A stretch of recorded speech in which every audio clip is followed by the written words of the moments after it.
Hey, it's State of State. We got your Nittany Lion update. It's a football discussion with Tom and Justin, so kick back and press play. With former Penn State and NFL defensive back Justin King, I'm Tom Hannafin. This is State of State. This podcast is presented by BetOnline. BetOnline is the world's most trusted betting platform and your number one source for everything football. BetOnline is every stat, every matchup, and even live odds and spreads to bet on during the games. Think you know your stuff? Get in on BetOnline's $200,000 mega contest and pick 5 games against the spread every week for your chance at weekly prizes and a share of $200,000. When the games are over, head to the online casino and get in on a game of blackjack or poker or unwind with one of over 150 slots games. Head to betonline.ag today to get in on the action. State of State is presented by BetOnline. The game starts here.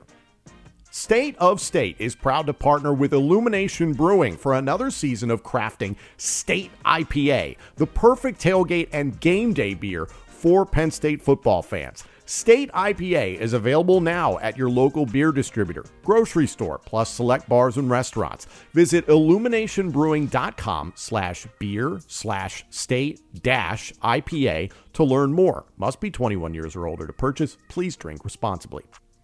Also, State of State is a proud supporter of Blue White Outfitters. Blue White Outfitters was created as a retail shop meant to highlight the confidence, competitiveness, and fearlessness of the elite athletes found throughout the history of Penn State University. Check out their Lockdown U and Lawn Boys merchandise today, and keep an eye out for State of State apparel coming soon.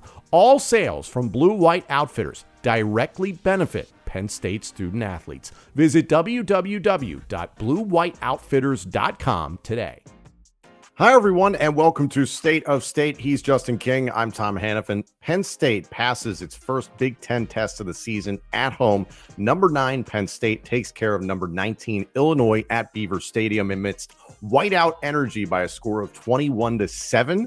This was more of a defensive battle than I think we were truly expecting based on some of the odds and spreads that were out there. According to BetOnline, the spread was -18 in favor of Penn State. The over-under was 47.5, depending on where you looked. Some of those numbers were greater in other places, which was kind of surprising. But the way that this game began versus the way it ended, very, very different. But we learned a lot about Penn State going in and taking care of business against a talented Illini team. What are some things that we can build off of here? And what are some things that might be a little bit concerning? But overall, this is a really good win here in September for the Nittany Lions. Like, comment, subscribe, rate us, turn on notifications, get at us on social media at State of State Pod. Comment in the YouTube comment section as you guys always do. And if you haven't done so already, you can become a member of our YouTube channel for just 99 cents a month. And you can get all upcoming episodes of State of State ad-free. Hit the join button on our homepage or follow the link in the description of this podcast. Justin, this was, yes, it had its moments of stress, but for the most part, I was like, wow, I feel very good about the Penn State team I just saw. What do you think? Again, the identity, when you have an identity, you can lean on it and trust it. It comes up, and it's like when things start to falter, you're like, yo, who are we? Right. So when you have that confidence as a fan, it makes the game a little bit enjoyable when you have the ebbs and flows, right? They come out at the beginning, you don't go into a panic mode because I can't even say they started off slow, man. Illinois came out ready to play. It was a tough team, well-coached team. Like we said, as we took control of the line of scrimmage and different things of that nature, you can kind of work the game to the perimeter. And you could tell both Andy Konicki and coach from Illinois, Brett Bielema. Brett Bielema. He was they were really focused on controlling the line of scrimmage, right? From the way that they were running the football, stopping the run. About in our preview episode. 100% committed to it, right? Let's see who's going to bend first. And then as soon as that started to lean our favor, even though it took to the second half, get a couple runs that spurred through, you start seeing us get to the perimeter. And then also when we got later into the game, we saw that pass rush that we talked about. We've seen Zay Durant, you see the different flashes of the special stuff that Abdul has with him, where they're spying the quarterback and just letting him run them down. I mean, it was a well put together game. Tough September win. Let's start with the Penn State defense, because like you said, that opening drive from Illinois, I was like, ooh, we might be off to the races here with a shootout. And then Penn State was able to respond. That was great. And then after that, Both teams really put the clamps down defensively. Obviously, Penn State far more than Illinois. The thought dawned on me somewhere early in the third quarter, and then it kind of dissipated in the fourth quarter to the points you just mentioned there. Hats off to Abdul Carter and Dennis Sutton. They really got after it. But there was a minute there where I was having the question in my head, and I wanted to pose it to you. Does Penn State have a better pass rush from the D tackle position than it does from the DN position? Today they did. I think they started adding some pressures from the secondary, bringing just more Yes. pressures in general, right? And I think that opens up some things, throwing some stunts. But man, Zane is like, he is elite quickness off the line of Right. scrimmage. You know what I mean? He's like nice, compact. It's probably hard to put a hands on him. And when you're doing those stunts and having pressure, I mean, he handles the run well too. Like he's a stout guy. I mean, I'm a big fan of his, and he's always consistent too. Like you know what you're going to get from him on a week to week basis, from a play in the backfield or just a splash play, and just really not giving up much in his gap integrity and how he plays. So to answer that, I mean, I think the D tackle just today, but historically, I mean, DDS and Abdul, they do their fair share of damage on the Oh, on the sure. edge as well. And Amin Vanover was very active today, so it was good to see that. And listen, I keep hearing a lot of people not being thrilled with what Abdul Carter has done thus far through now 4 games as a defensive end. Well, today against legitimate Big Ten competition, hats off to that Illinois team. That I would say is in the top half or top third of the Big Ten. 7 total tackles, 3 solo, 1.5 sacks, 3.5 tackles for loss, a pass breakup, and a forced fumble. What the fuck else do you want? You know what I mean? It's Saturday night. I mean, what else do you want? Honestly, especially again when you get the opportunity to rush the passer. Like, and you know, when you play teams like Illinois, just being in the Big Ten, I mean, if you can't stop the run, you don't get a chance to rush the passer. And I mean, they got a chance to do that, and they showed that they put the game away at that. I mean, it was a walk-off, sack, fumble, boom. It's game. So when you have that ability, I think those are the things that you're looking for from a defensive line pressure, right? Make sure that you can stop the run, and then when you need to close out games, let them go get it. And that's what we did. Just haven't had that really chance, I think, coming with the past opponents that we played. I think there's some interesting things happening with this defense, and obviously I want your opinion on this, is that with KJ Winston going down, you saw in this game, Penn State started out with a base 4-3-4 set. Typically, for the last few years, it's been a 4-2-5 set. So that was changed up a little bit, and that Dakari Nelson got the start today amongst Tony Rojas and Kobe King at linebacker, and then at safety, Jalen Reed, Zakee Wheatley, and then the corners were Jalen Kimber and AJ Harris. Washington, Zion Tracy, and Cam Miller also rotated in there at corner and safety. But you saw that 4-3-4 look. You saw Elsdon in there. You saw other linebackers. I believe it was Tamir Robinson was getting in a bunch. The absence of KJ Winston, who's out with a long-term injury, fundamentally changes the way that Tom Allen is calling this defense, to my eyes, because at least before he went down, you had Winston and Reed playing more that hybrid role, playing in the box, being able to attack the line of scrimmage, attack the run game. And it just looked a little bit different there in the first half. And credit to Tom Allen, they made adjustments in the second half, and you weren't even thinking about what was going on there. The blitzing coming from the defensive backs was absolutely outstanding. Great timing. What adjustments did you see from the defense? Because we are still learning what life is like without Winston this season. I think you have different personnel, but you're also playing a different team, right? I think just based on playing Illinois, I think they came out even using Abdul as a spy in a lot of different situations. I think that was a little bit different, right? And I think that's when we seen him show his athleticism and just kind of chasing down the quarterback and that X factor on defense, really being able to float and roam and react instead of maybe just having one responsibility dropping in. And he made some plays dropping in coverage, right? So I think they moved him around and using his athleticism. I think that's kind of the compensation for having KJ, but also getting into Big Ten play where you're having to cover up different holes with different matchups that you're playing against. Yeah, and I'm glad you pointed that out about Abdul, because I saw that change. It was against Bowling Green, I think, was the first point that we really noticed it. I think you saw some of it against West Virginia, but more against Bowling Green, a little bit against Kent State, completely different level of competition. Obviously, that's a very down Kent State team.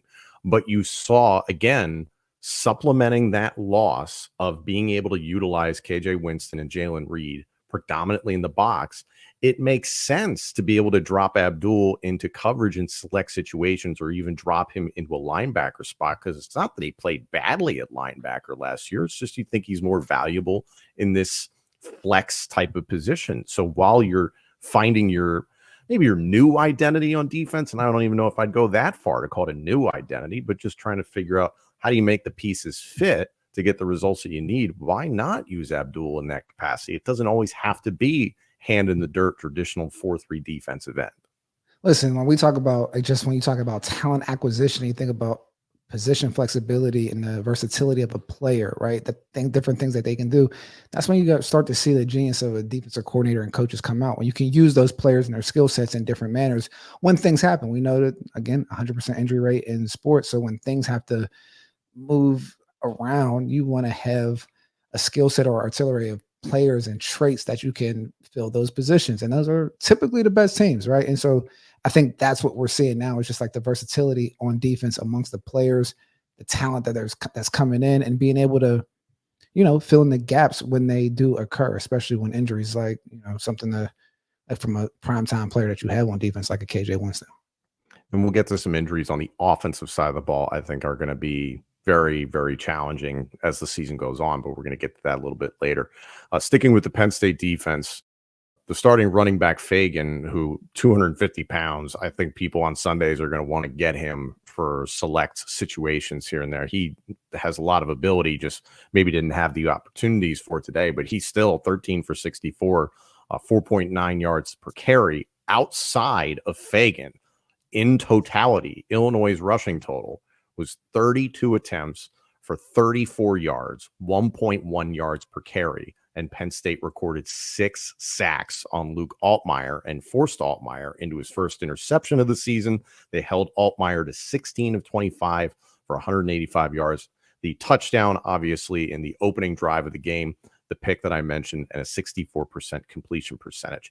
It looked like in the first quarter that some of the things that Bowling Green had success against Lockdown U might have reared its ugly head again, but the adjustments that Penn State didn't make until the second half against Bowling Green, they made on basically the second drive of the first quarter. That was very encouraging. What did you see from the defensive backs? Because it does still feel like a work in progress for a handful of these guys.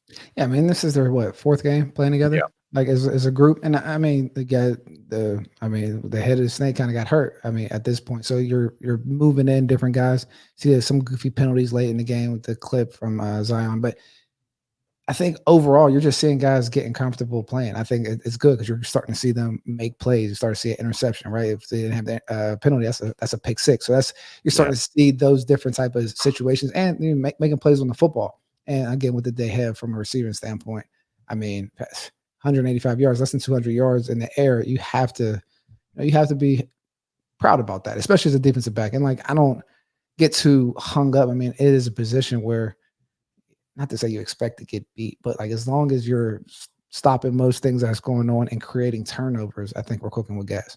Yeah, as long as you're not getting burned and giving up huge explosive plays. It reminded me very much of the West Virginia game and the second half of the Bowling Green game, in that the only opportunities for those offenses to really move the ball was you'd get a chunk play, and outside of that, it was very little.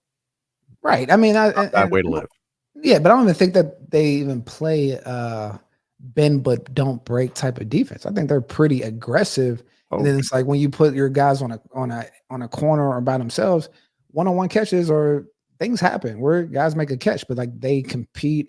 I mean, I can't even say just compete, but like they make plays on a lot of balls. And you see, whether it's coverage sacks or guys holding the ball a long time in the backfield, they do a good job on the coverage end as well. So, I mean, again, they play that too high safety look sometimes, and it helps with like just those intermediate passes and attacking the middle of the field. So yeah, it's fluid, because we're going to see what happens next week when UCLA comes in the town, or when we ever see USC, and just see how it stacks up there, because those are the real tests. UCLA is in Los Angeles, for those that don't know. Sorry, Deshaun Foster. I had to make the joke. For those of you that don't know, Google it. You'll Big Ten Media Days, this whole thing. You mentioned penalties with Zion Tracy. I'm not trying to bag on Zion Tracy. That obviously was not an intelligent football play. I'll put it at that. And it was great to see the pick. Would have been great if it was a pick six, but not an intelligent play. The penalties continue to be a thing for Penn State, and it was less in the second half. Actually, I need to think. I think it was even 3-3 and 3 penalties in both halves, but still, it was penalties by the defense that was just giving Illinois second chances. And then when you look at the game overall, Illinois 9 penalties for 60 yards, Penn State 6 for 63. So yes, you didn't commit as many. Illinois shot itself in the foot quite a bit, but you gave them a lot of opportunities. And it's not to say that Altmaier with those receivers, Brian and Franklin, and the running back that I mentioned, Fagan, I think a lot of, it's not that they didn't have the ability to do it, but the defense played a very sound game. There are other teams you're going to play that if you give them that many second chances through just offsides penalties, a bunch of offsides penalties, the play with Tracy and others, teams like USC with Miller Moss, I know they had some challenges early today against Wisconsin, but overcame that. Ohio State probably will be able to make you pay with that. Oregon remains to be seen if they can do that. They're kicking off here in moments as we're recording this. There's other teams that are going to burn you, and this penalty situation feels like it's got to get corrected sooner rather than later. What did you see? Absolutely. I mean, anytime you have multiple penalties, especially pre-snap, are just unwarranted. I like to say the aggressive penalties you can kind of get over with, but like even an aggressive block in the back when you don't need to do it, that's not what I mean. Right. So we got to clean up the penalties just across the board. You're right. Because when you get into those tight situations or those low margin games, you can't give up yards. Right. And that's essentially common sense, but they have to get it cleaned up. And I don't know if it's still getting used to the offense and defense, but at some point it has to be cleaned up. I want to get to the offense here in a moment because definitely a very good game from Penn State on the offensive side of the ball. When you talk about points that could have been that pick six taken away by a penalty, 12 points potentially left on the field by Penn State in that you had the pick six called back, and then you have 2 missed field goals from Sanders and Haydak, both from about 40-ish yards. We were a little worried about this coming out of camp. There was discussion that there was ongoing battle. The West Virginia game, I missed a critical kick. And then it looked like in the Bowling Green game, maybe he got his confidence back and he had some kicks that had stakes as Penn State was coming back against Bowling Green. Kent State, very different situation, 56-0 blowout, really no pressure in that situation. But 2 kicks that you're looking at a very different score if that's a pick six and Sanders and Haydak comes through with the pair of field goals. So if you're James Franklin, from what you've heard about the kicking battle since well before August, do you go to Chase Meyer? Do you go to Barker? What do you do?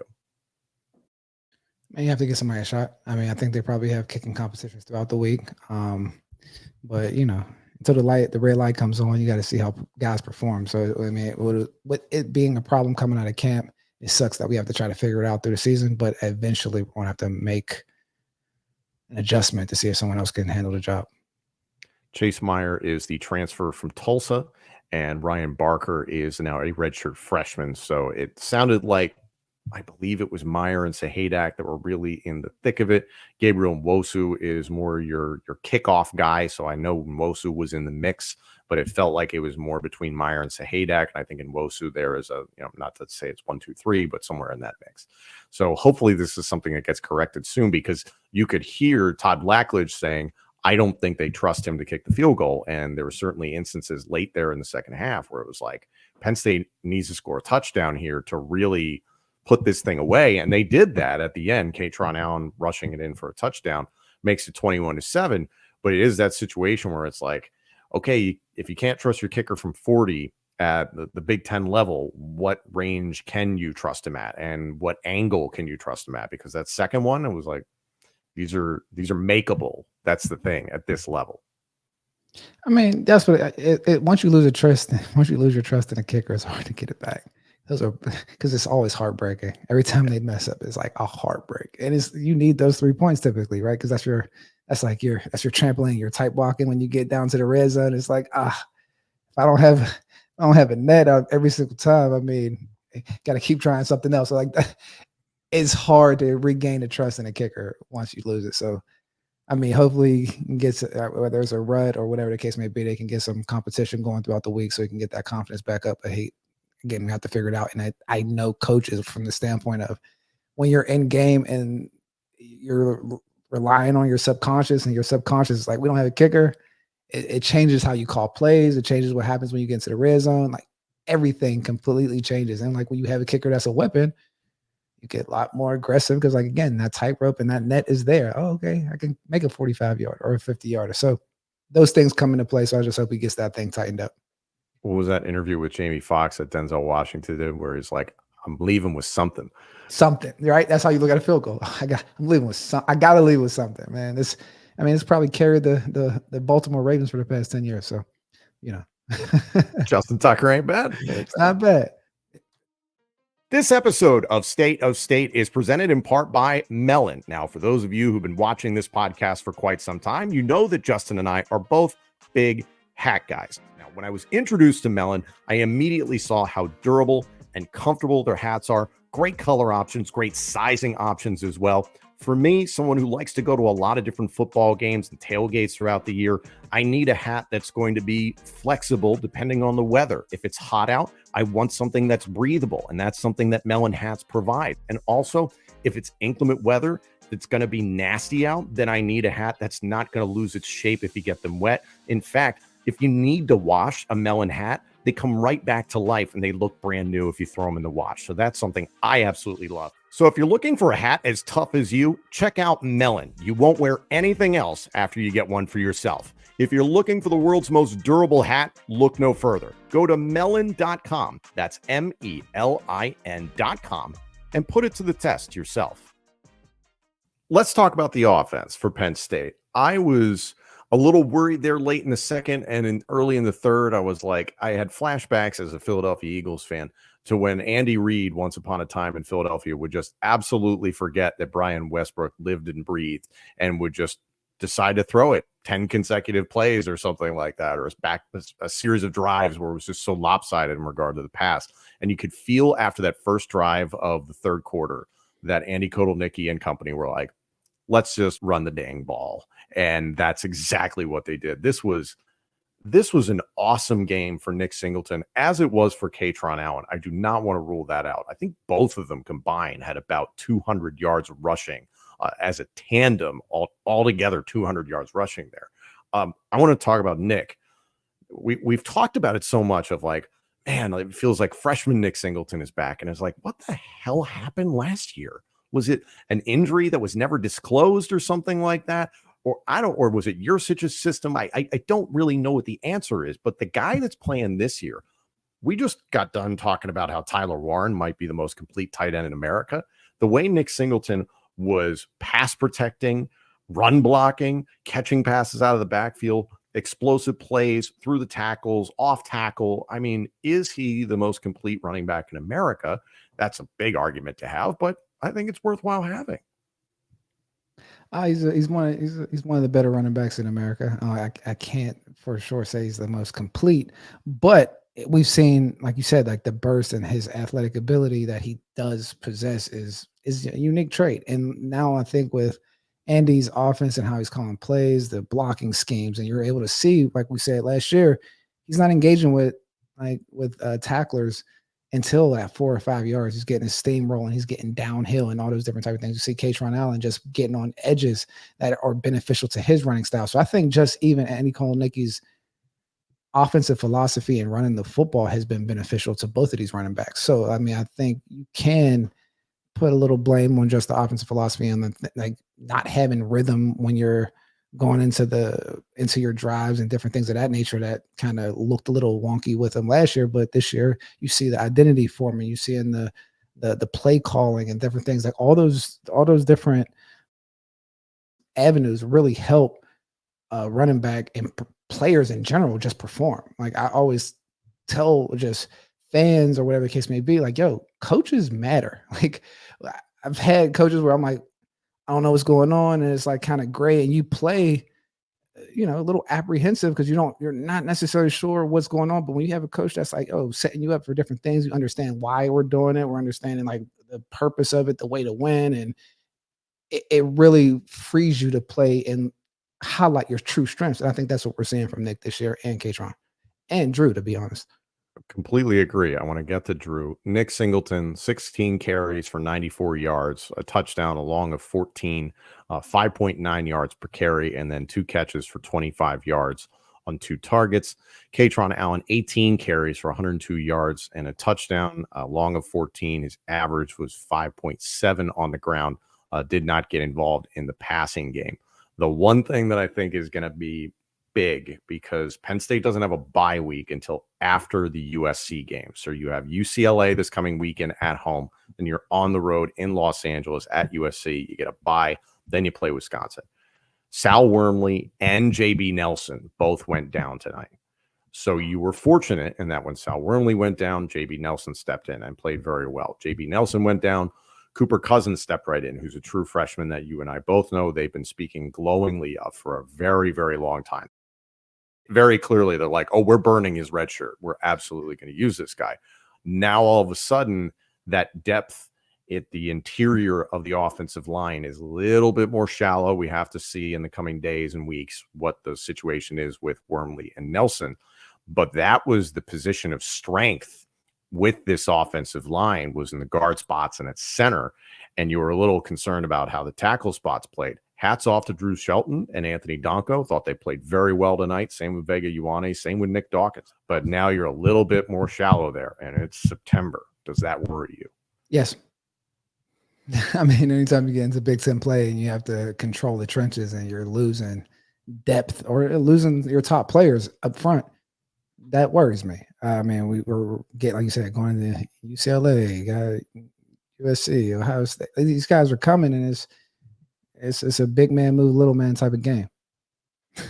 Now, granted, we're recording this probably while James Franklin is doing his post-game press conference, so we've not heard any of this. So when we do our Wednesday preview episode for UCLA, hopefully we'll have more information on Wormley and Nelson, but that's something to absolutely pay attention to. Drew Aller, another very solid performance.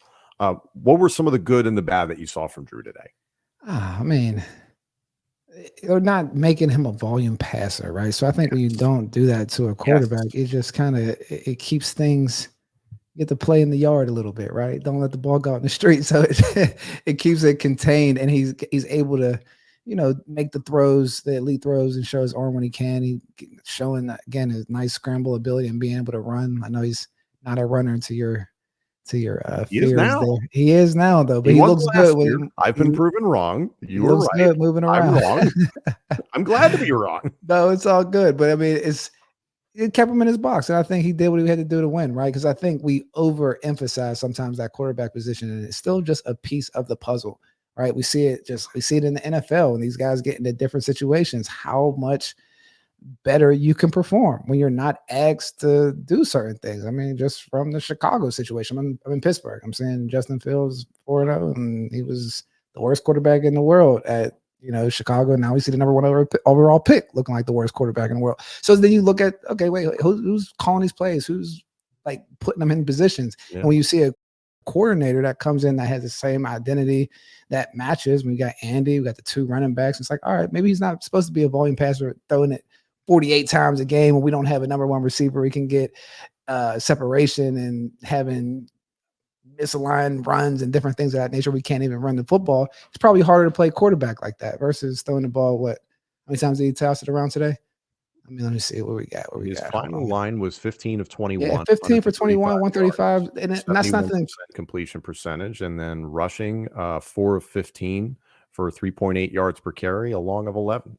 I mean, 21-7, right? Like we're playing a gritty game of football against Illinois, and you would want him to have some touchdowns and things of that nature. But 15 for 21 is sufficient. When we had to throw the ball, he made the completions, like nice throws over the middle and doing things like that. Didn't have any touchdowns, but he didn't have any interceptions, right? So again, where it fits in the puzzle, and you look at the totality of the whole game, I like the performance. I believe he had the highest passer rating of any Power 4 quarterback entering this game, how that shakes out after the fact.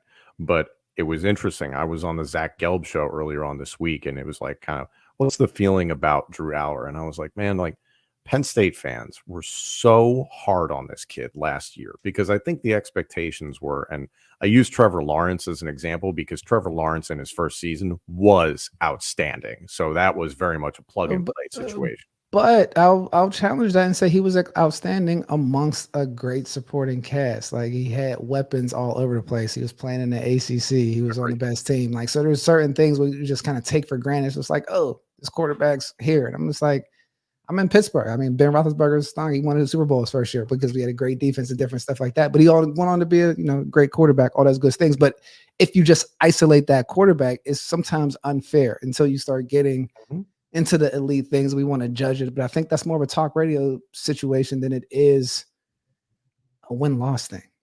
No, I completely agree with you. And again, like last year, I was worried about his ability to run the ball, and he spent the offseason changing his body composition, and he is a much more able runner to extend plays, to get yardage if he needs it, not necessarily designed runs, and he can run for scores if he needs to. His ability to read and diagnose is still extremely good. And by the way, guys, that's something he learned from Sean Clifford. I know a lot of people don't want to hear that, but Sean Clifford taught him a lot of good traits in the film room and in terms of preparing for games. It's something James Franklin has talked about ad nauseum about how he prepares for games. Drew Aller last year was so conservative and safe and responsible with the football. Everybody just wanted to see it unleashed. Well, this year, you're seeing that incremental progress.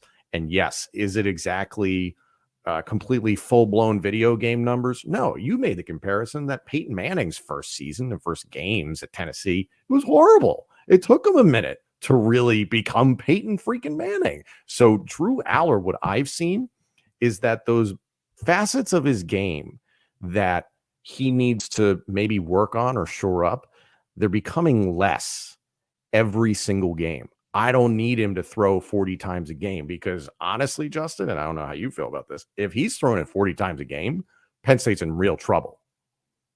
I agree. I mean, you saw the games that he did throw over, I think 35 times last year. It was like, it didn't look well. And you heard a lot of rumblings.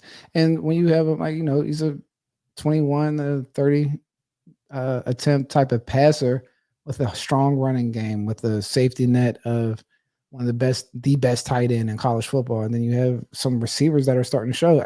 It's just the dichotomy of weapons. And if he can make every throw in the football field, that's where you see his talent kind of come out. It's like, I don't have to use my bazooka every single time. I mean, but when I have it when I need it, right? He makes some crazy throws over the middle. He makes tough throws in windows. And again, he protects the football. I think that's something that I know I'm probably the hardest on the safe players, but when you have a quarterback, I think to be able to protect the football and make efficient reads consistently, I mean, that's value, right? Especially when you have a strong running game and different things of that nature, and being able to do a much better job of escaping pass rush and getting out of there from that standpoint as well. So I'm loving Drew's progression right now. And I know me and my good friend of mine, Eric Galco, were speaking about some of the Penn State fans because he had a tweet. I think it was the summer, like, hey, I think Drew Aller's going to be, one of those long scouting tweets about him being a possible first overall type of pick. Mm-hmm. And the Penn State fans killed him. And we were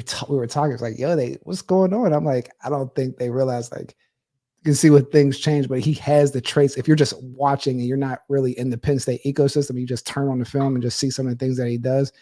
He can do everything. Mm-hmm. And once you say that someone can do everything, that's rare in itself. And then it's just like, all right, how well and consistent can he do those things? Yeah, and listen, I'll give credit to the way Illinois called the game defensively. They mixed up their pressures. They made it challenging on Drew, and there were situations he was having to run around, situations where he had a lot of pressure in his face, situations where he couldn't completely plant. There was that the completion to Fleming where he just couldn't really drive it, and it wound up being a third down that turned into a fourth down, so it just wasn't exactly what he was hoping for. So credit to the way Illinois played this game, but I saw him be calmer. Especially against zone coverage. He really took his time, just methodically going through his progressions. In the first half, he did a nice job with the pass rush, and you could see how Illinois mixed things up to make it a little bit more complicated on him as the game went on. You mentioned Tyler Warren. I love the game that he had today, man. I mean, it was just so much. First of all, it's fun to watch. And then also, as a defender, how would you like to stop a guy that's like 6'5", 265 pounds running out of the Wildcat from like 3 yards out. I wouldn't. Let me put it out. I probably wouldn't. Pass. But like, Hard pass.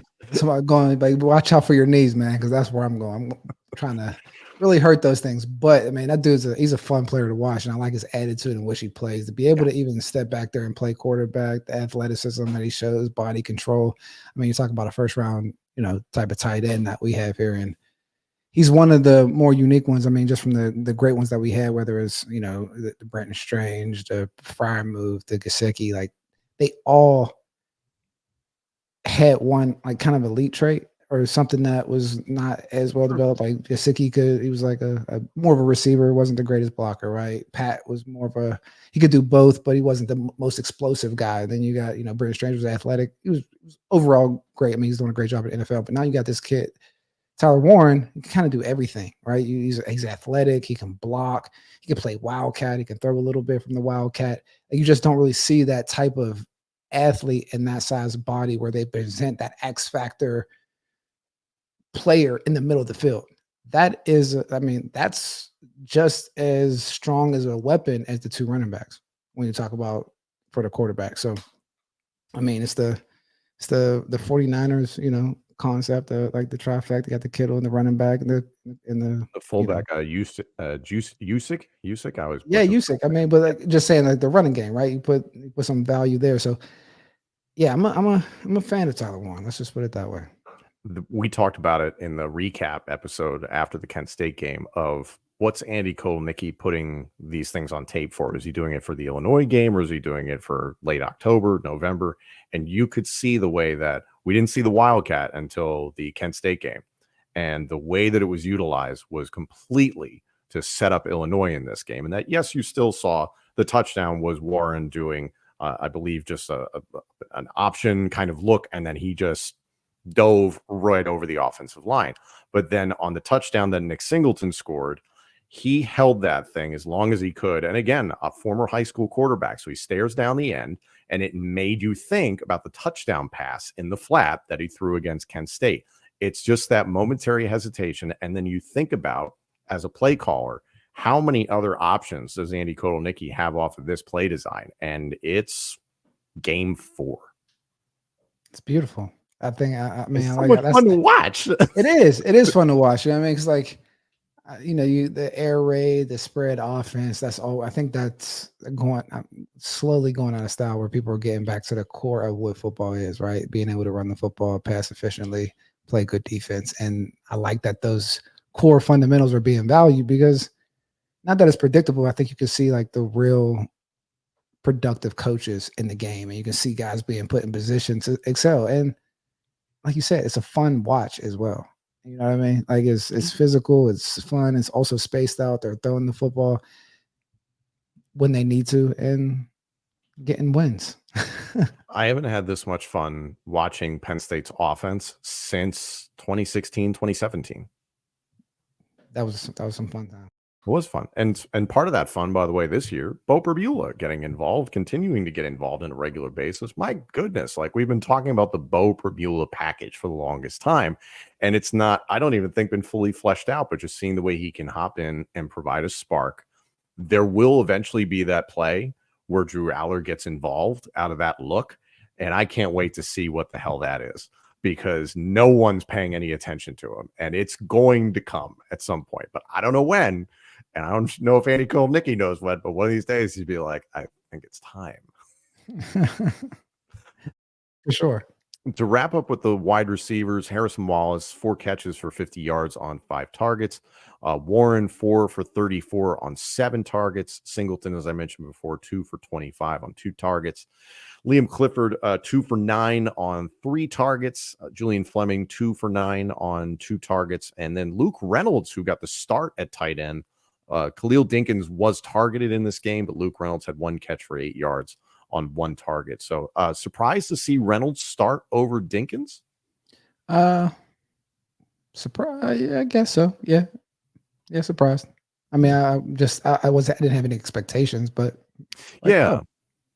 surprise. Oh, he's in. Yeah, it didn't feel to me that one was significantly better or more equipped than the other. It felt kind of interchangeable, I guess, between Dinkins and Reynolds, which is saying a lot because Reynolds is a freaking freshman. Depth. It's a beautiful thing. So to wrap up, now that we've seen a fair amount this weekend, and again, as we're recording this, Oregon and UCLA is barely underway. Ohio State beat Michigan State 38-7. Michigan withstood Minnesota 27-24. They had a pretty significant lead there for most of the second half. Minnesota incrementally came back. USC was down at one point 21-10 to Wisconsin. And then Miller Moss really turned it on. It looked like he might have sustained a concussion there late in that game, but USC was on kind of fraud alert there for a moment. We've seen a good amount from the Big Ten, but it's still kind of hard to tell. Would it be safe to say that Penn State could be the second best team in the Big Ten? Sure. Yeah, just based on the consistency and how we play. But yeah, I think so. I still want to see more from Oregon. I think it's still kind of, they have the ability, they have the talent and the firepower, but it just hasn't been realized yet. Ohio State has not played anybody, but to their credit, they put very little on tape. It's been extremely vanilla from what I've seen in the teams that they've blown out. And this Michigan State team that they played today is going to struggle this year. Oregon playing vanilla and UCLA. explosive. If you can be explosive out of vanilla, that's what I'm saying. And then Michigan looks like a service academy offense on steroids. Like they just happen to have 4 and 5 star athletes, but they're running Navy's playbook. They are. I mean, it's that one's interesting to see, but I wonder if they keep that intact. But the thing you always talk about, and it's just so true, if you know your identity, you have a lot more success than the teams that don't. And Michigan knows its identity, even though it has changed a little bit from last year. Their identity is still be physical, play good defense, and run the football hard. And they're doing all those things. Yeah.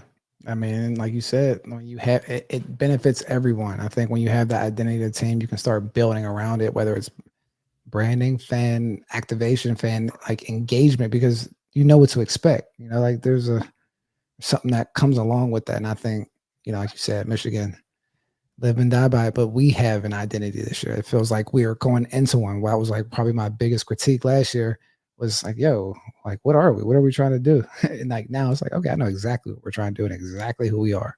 Let's do it. Yeah. Penn State today overall 239 yards rushing on 5.4 yards per carry, 135 through the air. That's the first time it's been that imbalanced. All 3 games before this, it had been over 200 yards in the run in the pass. So it was good to see that, hey, Penn State got away from the run for a little bit. And once they got back to it, there's your bread and butter. There's nothing wrong with that. So this is a very encouraging win. I think it was a little bit different than I think a lot of people expected it to be, but still a very, very positive win. And speaking of branding, get yourself a Lockdown U hoodie at www.bluewhiteoutfitters.com right now. Like Justin is wearing a YouTube channel. You don't want to miss it. Speaking of YouTube, you guys can get in our comments section as you always do. You can become a member of our YouTube channel for just 99 cents a month and get all upcoming episodes of State of State ad free. You can hit the join button on our homepage, or you can follow the link in the description of this podcast. Like, comment, subscribe, rate us, turn on notifications. Tell us how you feel Penn State takes care of business against number 19 Illinois at home amidst whiteout energy by a score of 21-7. Up next, at home, it's UCLA. Thank you all so much for joining us. This episode and our entire library of shows is available now on YouTube, Apple Podcasts, Spotify, Google Podcasts, and wherever else you get your podcasts. Also, let us know what you think of the show on social media and check out all of our content on X, Instagram, and TikTok. Search for the handle at State of State Pod. State of State is presented by Bet Online and by Blue White Outfitters.